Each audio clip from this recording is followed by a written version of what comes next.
weekend driver week. And then here we are, literally, oh, dude, Ready? feels good. Fighting on who got number 1 versus who got number 500. Oh, yeah, people will just, Right, and they didn't want that. Yeah. man, yep, right there, guys, not.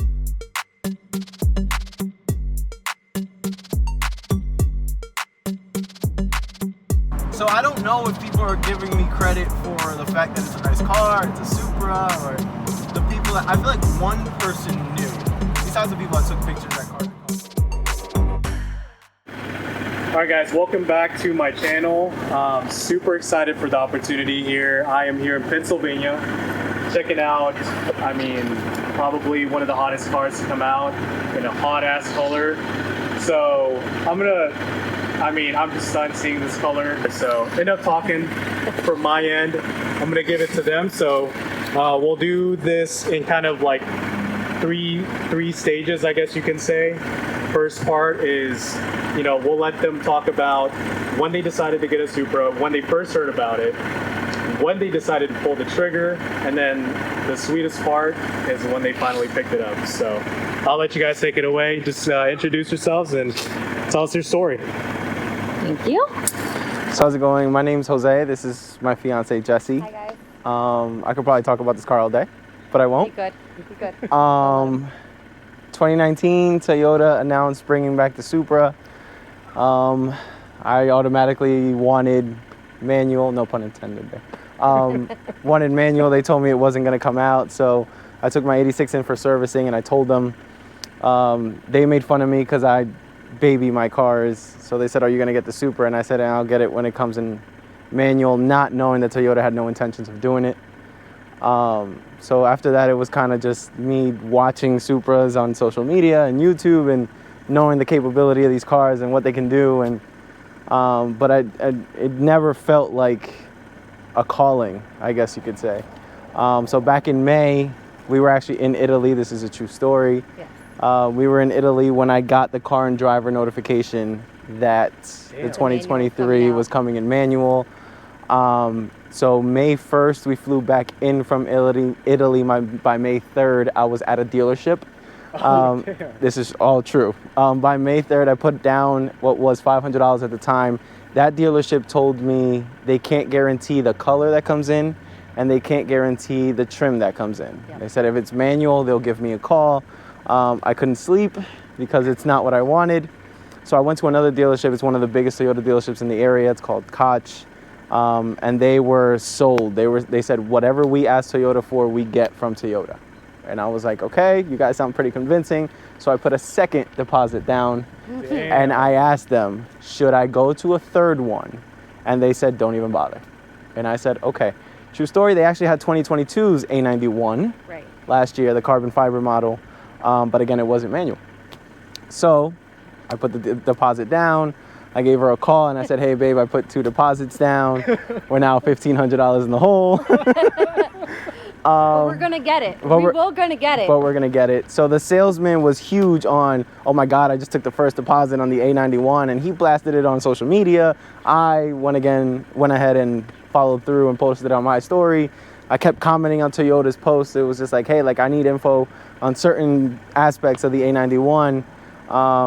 And everybody was like, there's no way you pre-ordered an A91 back in May at this time. And I was like, maybe I did, maybe I didn't. I'm hoping that the universe is looking out for me. And then in August 30th, I got a call from them. They said, hey, we got a VIN allocated for you. It's a see you later gray A91 MT. They said shipping will be here by middle of October, late November. I was just like, all right, I still got a little time. Middle of September, they called me back and they said, oh, by the way, your car's scheduled for next week. It's like, what happened to the middle of October? Yeah. And he said, oh, I actually meant middle of September. I was like, oh, okay. So now we had to scramble to make sure that all the math was right and the down payment was ready to go and all this crazy stuff. But it was never an if, it was always a when. Patience really for it. Yeah, it was never an if. And like a lot of people are like, oh, like it's a BMW under the hood, or everybody's always gonna find something to say. But like the 10-year-old in me is like, dude, you're rolling gears through a Supra, like One you of know? the first Yeah. in the world. Absolutely. Yeah, and it's getting so much attention now, and it's all weird because to me it's just like it's a car I've always wanted. Like, I have no problem when people like show affection to it. I'll hand my key so people can get inside because it's like I know what it's like. So yeah, I mean here we are. It sucks that I'm not like. Ah! She makes fun of me I for do. it, but to me it's the mentality I was so of excited. yeah. And To he me was like, it's the mentality of I expected to be here. You know what I'm saying? Like this is just kind of guaranteeing what I already knew was gonna happen. So to me, it's just like, yeah, I did it. You know? Hell yeah, you did it. So yeah, I mean that's pretty much it. I don't want to bore you guys, but yeah, anything you need to know, Vince, just let us know. We'll, open the door. We'll show you the 1 of 500 badge or whatever you want to see. But Yeah, Yeah. we'll insert some B-roll in there. yeah. sure, But sure. tell me about when you guys that day you guys picked it up. That Like- day we got the. He Took a got few the call. shots. We took a few We shots. took I'm a not few gonna lie shots to you. before we made it to the dealership. We Oh, did. like- We were still in like disbelief, like, oh my god, it's actually here. Like I got home from work and like we had maybe like 45 minutes Yeah. until we had to go to the dealer. Like Oh, when we shit. told them, like we would be there, and we're like, at that point, like I get anxious, so I'm over here nervous, like, oh my god, this is it. We're gonna get the keys. We're getting the keys, and I'm like, okay, let's take a shot. So we took a couple. Mathematically, down a little bit, Mathem- and then we did some math. Yeah, and math- we're like, mathematically, we needed to know that it made sense. right. You're taking on a big commitment. So we did sit down. We told ourselves we weren't going to bend over backwards with whatever the dealership was asking for, Right. obviously, Especially going with markups and all that kind of stuff. So we Yeah, 'cause did. they'll take advantage of that. For sure. Absolutely. Absolutely, yeah. So true story. Actually, when I got the first call about it being here 2.5 months earlier, my anticipation I jumped on cars.com and cargurus.com. I was just like, let me see how many A91s are out here right now. So the dealership actually had marked the car on cargurus.com. already. The dealership that I had gone to, the model, color, and trim I had asked for was on cargurus.com. So I'm a straight shooter. When I went to get the car, I asked him, I said, hey, you guys got this car on cargurus.com. Did you know that? And he said, that's not us, but the dealership does do that, essentially to cover any, maybe, I don't know, any They said so basically like they'll have multiple people calling. that'll be interested in Right. it. So that Even- way if this deal didn't go through, Somebody's they already on have somebody falling up. calling. Yep. Yeah. So even though they had So full they do that intentions as like kind of like a of bait selling it to the per se. person, That makes sense. Yeah. they always have somebody who's just like, they want that traffic because they don't want, we all know dealerships don't like when cars sit. Right. Yeah. So the day it came in, I got a call and they said, hey, the car's here. And I was just like, cool, it was a Friday, we were at work. They're like, oh, we'll be there tomorrow. He's like, can you make it here today? And I was just like, we can make it today. Yeah. So I came home, we did a little math, we took 2 shots, and I was like, all right, let's go, let's do what we do best. Yeah. We we really did take, because Yeah, like, we we needed did. to I get love it. ourselves, Yeah. we work in finance. So Yeah, to us, it was just absolutely. like, all right, we're going to go in there, we're going to sit down, we know what we're bringing to the table. You know You're not what we going to want, bait and us that's with a it. car. Yeah, so Yeah. luckily it just worked out. But Yeah. it doesn't, she's like, why aren't you showing so much excitement? And I'm just like, listen, man, it's, You were like it is what it straight is. face. It is what I'm it so is. Excited. Yeah. And I'm like, and I'm over here like, I got the keys. You see this? This is true. like- This is true. This is true. This is These true. are the keys. And I'm like, This is true. do you see what we have now? Now this is added to the collection I wouldn't call it a collection, but yeah. Hey, of our I babies, mean- our children. I love the variety that you guys have. Thanks. Thank you. Thank you. Thank you. But I'm telling you this as like a longtime owner now, approaching like 2 years with a shitload of miles. You'll constantly, like people be like breaking necks, especially in this color. Mine's freaking silver. Yeah. It's a nice And- color. That's what our salesman actually had. Your Yeah. color. Oh, really? Supra. Yeah. Yep. Dude, this one is like amazing. So I can't wait until we get this out in the sun and then like actually The real see it color of sparkle. it. Yeah. But yeah, let's do some like if you The badge is over here. Is it unlocked? I got you.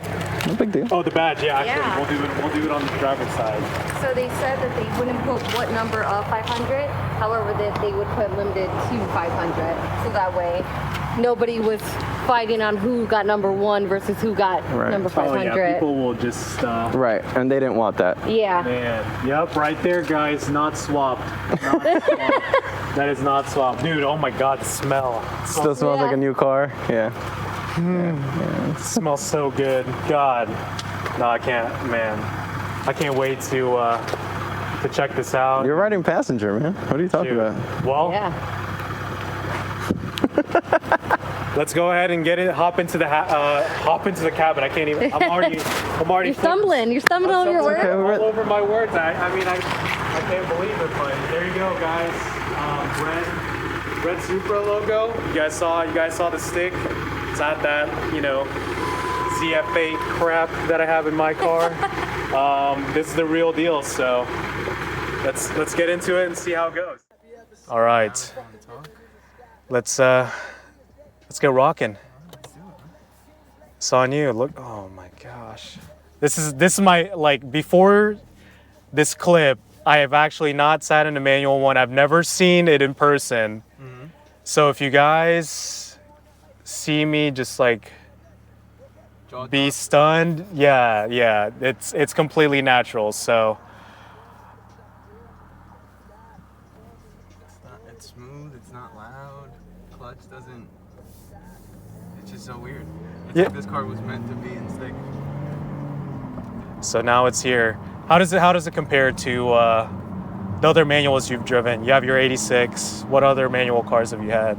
So I learned how to drive stick in a Civic, right?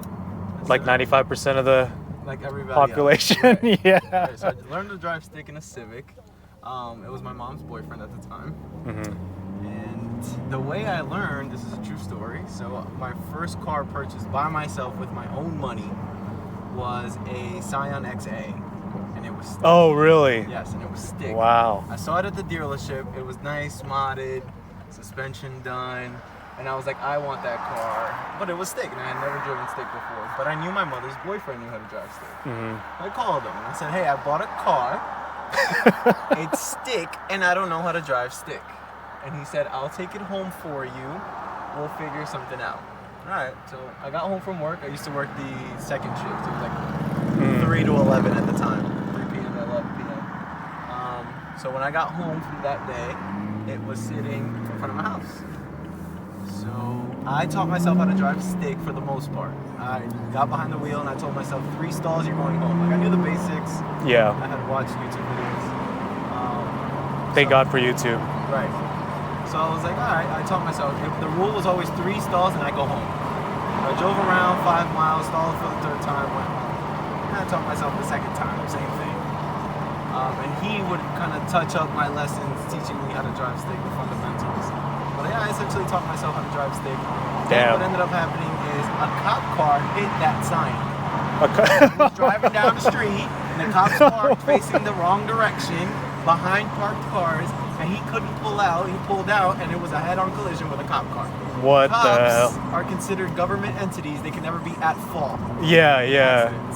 So, that being said, I got my deductible from them. Gap insurance came in. Didn't have to worry about it.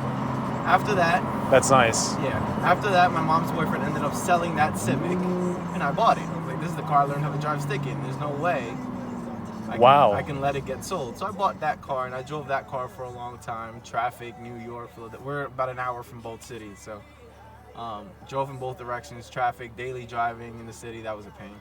So I was just like, you know what? My next car is going to be automatic. So the 86 is actually automatic. Oh, is it? It is automatic because I got tired of driving stick. I mean, I don't blame you. Yeah. It gets Especially here. in traffic, right. So it gets really annoying. So I was just like, you know what? I bought an automatic. But like, there's that part of you that understands that it's just like a stick shift car is a different connection between you and the vehicle. Yeah. Like there's a different, you understand each other better.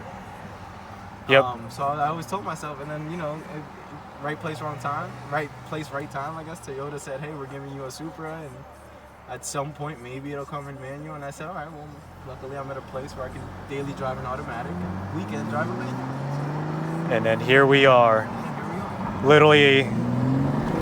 Oh. Dude, Ready? feels good. Sounds fun. One thing about me is Yeah, we'll roll this up a little bit so we can hear the audio a little bit better. So one thing about me is here the racing scene is pretty big. Mhm. People race anything and everything at any point in time. I'm not a fan, and you can thank the Fast and Furious movies for this. I'm not a fan of straight lines. Yeah. I don't like straight lines. And that's all we have back home. Right. So I feel like that attests to a fast car, not a fast driver. Yep. So, yeah. So I mean, this car doesn't handle curves, but like the power in this vehicle is completely different. Doesn't matter what gear you're in, it takes it. It understands. You have an automatic, so I can only imagine. It's a ridiculously intuitive car. Yeah, it is. It knows what you're thinking and what you want to do before you even do it. So it's just like, oh, all right, I can get used to you. You know? Yeah, it's the way that they just designed it and made all the pieces work. I mean, it's just impressive. I mean, just sitting here, like experiencing this for like the first, I don't know, 8 to 10 minutes. Yeah. I mean, it feels just the characteristics of the car. It still feels the same as my car. Okay, that's good. With an automatic, but you can never beat the engagement of a manual. Like, I mean, everyone knows this who's driven a manual. I mean, you guys watching this video right now, you guys know that. But if you don't, somehow, the fact that even if you have an automatic where you can change the gears, there's always that computer in the back end that's gonna do some calculations that it thinks is smarter than you. But with a manual, You don't have that. you don't have that. The computer is you. So I mean, just like that, I mean that pull that Jose did on the on-ramp, man, that felt good. Still super smooth, but it's got like, you know, just being able to bang gears. You can't beat it. Sometimes I do forget. I'm not gonna lie to you. Like sometimes she'll pull the scat pack up to the light, and I'll be like, "Let's go," and she'll be like, "All right," and I'm just like, "Oh my god, I gotta shift." Like, it's a good problem to have, I guess. Oh, and it'll take, besides from first gear, it'll essentially take any gear at any point in time. So I was going, like, I'm still getting used to it. It's only been 2 weekends with it, and she was flying in the scat pack, and I'm just like, all right, like I'm going. I was in fourth, going to fifth. It took third on me. So I'm just like, instant panic mode. Because this car just decided to redline and not even complain. Yeah, it's just... It's different, man. Yeah, I can't imagine. But if you guys are like a long-time owner like me, the car still like feels great. It's just, that engagement. So, I mean, oh man. So far, from my experience, it's definitely lived up to the hype, like the wait. I know maybe 3 years is a little bit too long, but if you haven't bought a Supra and you're waiting for the manual, like Jose, you said you waited 3 years. You know, he's one of the first ones in the world to have a 6-speed Supra. And would you say it was worth it? Oh yeah, 100%. 100%. It's not, I don't really care what people think. And like to me, like this was like a rite of passage. It's like the Fast and the Furious movies ruined me, just like Midnight Club ruined. Hell yeah. There are certain things we're growing up where it's just like, and I have this conversation all the time. Nothing against, we'll use the Mark IV as an example, which is arguably one of the most timeless cars you'll ever see. Mm-hmm. We don't buy them now if you're gonna buy one. It's not a speed factor, it's a nostalgic factor. Yep. It ties into some memory we have that really kind of takes us back to a point in time or makes us feel a specific way. And that's why we do it. Nobody's buying an MK5 SUPRA to run a 9-second quarter mile. No. You're doing it because the car means something to you. And this car, take it for what you may, this car means something. It's still a Supra. It's a 6-speed. Nobody's going to look back on this car and say, oh, BMW built that car. No, they're going to look back at the car and say, hey, that was how Toyota decided to send off the Supra. I'm okay with that. Yeah, and I know that this part of the conversation is going to piss off a lot of people. I 100% know it. But, and I've run into this just like in my ownership, is that literally 95, I mean, just listen to that. Like it's so smooth. The people that hate on the vehicle being made by BMW are the ones that's never actually driven it, who's never sat in it, who's never really gotten to experience and take the car for what it is, because it's a straight 6 turbo. Now it's got a 6-speed. Even the automatic is fantastic. literally every reviewer that knows what the hell they're talking about have sung praises of this car. The only reason why people are hating on it, other than the BMW thing, is that, like what you're saying, the nostalgia factor. It's taking away, like, oh, it's not a real Supra because It's not a 2JZ. it's not a 2JZ. The 2JZ couldn't 2JZ like a 2JZ used to anymore. Exactly. I mean, this car, I mean, you put 600, 700 wheel, it'll keep up with a Mark IV. And you guys can look this up on YouTube. It'll keep up with a Mark IV with 100 to 200 wheel more horsepower than whatever is in the Mark V. So, also, like, on that point, I don't remember if I made this point in my previous videos, but if Toyota didn't team up with BMW, this car would not be here. Well, it wouldn't be what it is. Yeah, it wouldn't be what it is, and even if they decided to make it, it'd literally be $120,000. So that's another conversation, because we talked about the Z earlier. Yeah. What I tell people is Toyota had two options. Rebuild the Supra totally in-house, like Nissan did with the Z. Yeah. And I have absolutely no problems with what Nissan did with the Z. I appreciate that they kept it in-house and they said, hey, this is too big of a 100%. name for us to let somebody else touch it. I'm okay with that. I appreciate that. But if you get into a Z, you're getting into a cosmetically updated 370. Exactly. Right. It's the same chassis. That motor architecture is It already exists. exactly Not the to bring same. Anything back. The Supra, it was Toyota said, you know what? We want to bring back the Supra. If we do it ourselves, you're gonna have the problems Nissan had. It's gonna look too similar to something Toyota already had. It's gonna cost way too much money. Yep. And it's not gonna stick out how we want it to stick out. You can get the Z for its nostalgic factors. I'm okay with that. Exactly. But with Supra, they said, who's mastered the inline six?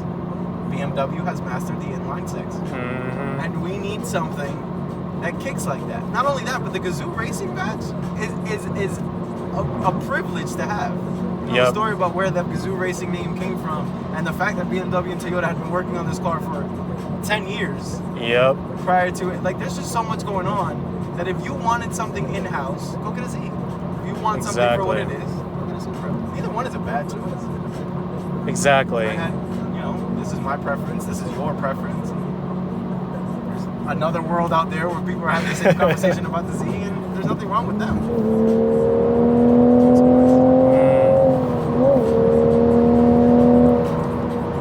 Yeah, just playing it, dude. That's what man, even if you added like Meteor tires on this, Yeah. I mean, just stock form, it just hooks so well. The 2021 pluses, I'm sure you read about this, is they fix the rear end a little bit so it's like even more stable. Right. But damn, I It mean, still kicks back. oh hell yeah, hell yeah, dude. That's what I love about this car, is that regardless of the tech that's in it, Yeah. is that Toyota and BMW, they enabled like the driver to let the car do what you want it to do. Right. And especially, I mean, with it, I mean, I feel like I'm mentioning this like 6 million times in this video. Now that it's got a stick, you have full control. You have full control.